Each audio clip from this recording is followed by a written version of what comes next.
सोचिए, क्या हो अगर एक पूरा का पूरा महाद्वीप समंदर के नीचे समा जाए। सुनने में किसी कहानी जैसा लगता है ना? पर हिंद महासागर की गहराइयों में कुमारी कंदम की एक ऐसी ही किंवदंती दबी हुई है। तो चलिए एक लड़के की कहानी के साथ इस गहरे रहस्य में उतरते हैं। अब जरा एक पल के लिए सोचिए, क्या हो अगर कोई ऐसी कहानी जिसे हम सदियों से सिर्फ एक किंवदंती या मिथक मानते आए हैं, वो अचानक से सच साबित हो जाए। तो हमारी कहानी की शुरुआत होती है कन्याकुमारी के पास बसे एक छोटे से प्यारे से गांव से। और यहीं पर रहता है हमारा हीरो अर्जुन, महज 12 साल का एक लड़का। लेकिन उसकी आंखों में जो जिज्ञासा थी ना, वह समुद्र की गहराई से भी ज्यादा थी। अच्छा, अब अर्जुन के दोस्तों की बात करें तो वो कोई आम बच्चे नहीं थे। असल में वो बच्चे थे ही नहीं, और बस यही बात उसकी जिंदगी को और भी मजेदार बना देती थी।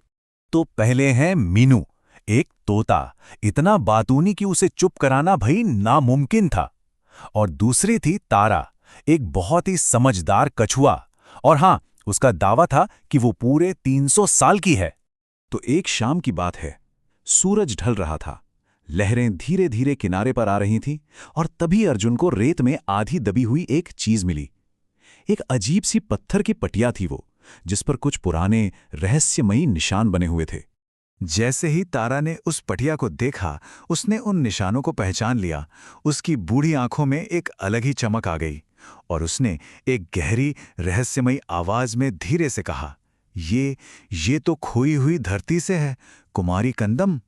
कुमारी कंदम, बस ये एक नाम सुनते ही अर्जुन की आंखों में एक सपना जाग उठा। अब तो उसे बस उस खोई हुई जमीन को खोजना था, वो जमीन जो सदियों से समंदर की गहराइयों में कहीं सो रही थी। तो अब प्लान क्या था? देखिए, प्लान बहुत सीधा साधा था पर हिम्मत वाला था। एक छोटी सी मछली पकड़ने वाली नाव, गोताखोरी के चश्मे, और हाँ, वो रहस्यमयी पटिया। बस इसी के भरोसे वो निकल पड़े एक अनजान सफर पर। और हाँ मीनू, वो तो खुद को इस पूरे मिशन की कप्तान समझ रही थी। नाव पर बैठकर जोर जोर से चिल्ला रही थी, बाएं, अरे दाएं, थोड़ा और बाएं, नहीं नहीं, तुम्हारा दूसरा वाला बायां। आखिरकार वो उस जगह पहुंच ही गए जो पटिया पर बताई गई थी। अर्जुन ने एक लंबी गहरी सांस ली और बस छलांग लगा दी, नीले समंदर की उस खामोशी में, ऊपर की दुनिया को बहुत पीछे छोड़कर। और जैसे ही अर्जुन पानी की गहराइयों में उतरा, उसने जो देखा वो किसी भी कहानी, किसी भी कल्पना से बहुत बहुत आगे था।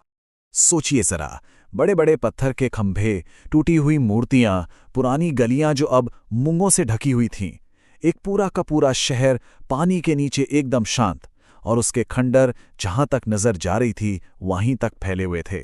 अर्जुन तो बस इस नज़ारे में खोया ही हुआ था कि अचानक एक मूर्ति के पीछे से एक बहुत बड़ी परछाई हिली, और उस परछाई ने उस शांत डूबे हुए शहर में एक अजीब सी हलचल पैदा कर दी।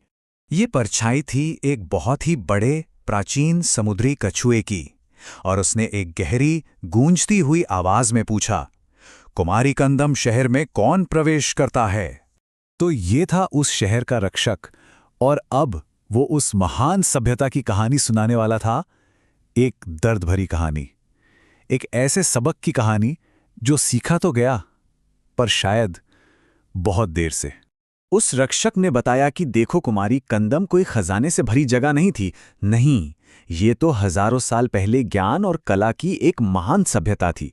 एक ऐसी सभ्यता जो समंदर के साथ, प्रकृति के साथ पूरे तालमेल में रहती थी। लेकिन फिर आया लालच, सत्ता की लड़ाई शुरू हो गई, और लोगों ने वो संतुलन बिगाड़ दिया जो प्रकृति के साथ बना हुआ था।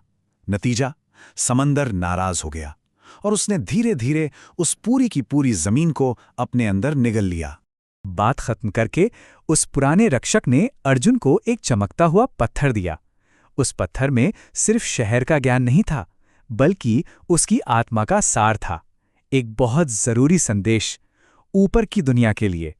और जब अर्जुन वापस सतह पर लौटा, तो वो एक बात बहुत अच्छे से समझ चुका था, असली खजाना सोना चांदी नहीं, बल्कि वो संदेश था जिसे वो अपने साथ लेकर आया था। लेकिन जैसे ही वो सतह पर पहुंचा, उसका सामना हुआ घबराई हुई मीनू से। वो चिल्लाई, अरे तुम पूरे 20 मिनट से गायब थे, मैंने तो तुम्हारा सारा नाश्ता भी खा लिया टेंशन में। खैर, तारा ने उस चमकते हुए पत्थर को उठाया और उस पर लिखे संदेश को पढ़ा, और उस पर लिखा था, सबसे बड़ा खजाना सोना नहीं बल्कि ज्ञान और दया है। और बस उसी पल अर्जुन सब कुछ समझ गया। असली खजाना वो कोई सोना चांदी नहीं था, असली खजाना तो खुद कुमारी कंदम की कहानी थी। और उसने फैसला कर लिया कि ये कहानी सिर्फ उस तक नहीं रहेगी। उस दिन से उसने ये कहानी अपने गांव के हर एक इंसान को सुनानी शुरू कर दी। देखिए, सदियां बीत गई, लेकिन एक डूबे हुए शहर की ये कहानी आज भी हमें एक बहुत बड़ा सबक सिखाती है। और ये हमें सोचने पर मजबूर करती है कि आज की इस भाग दौड़ वाली जिंदगी में हम कौन सी जरूरी कहानियों को, कौन से जरूरी सबकों को पीछे छोड़ते जा रहे हैं।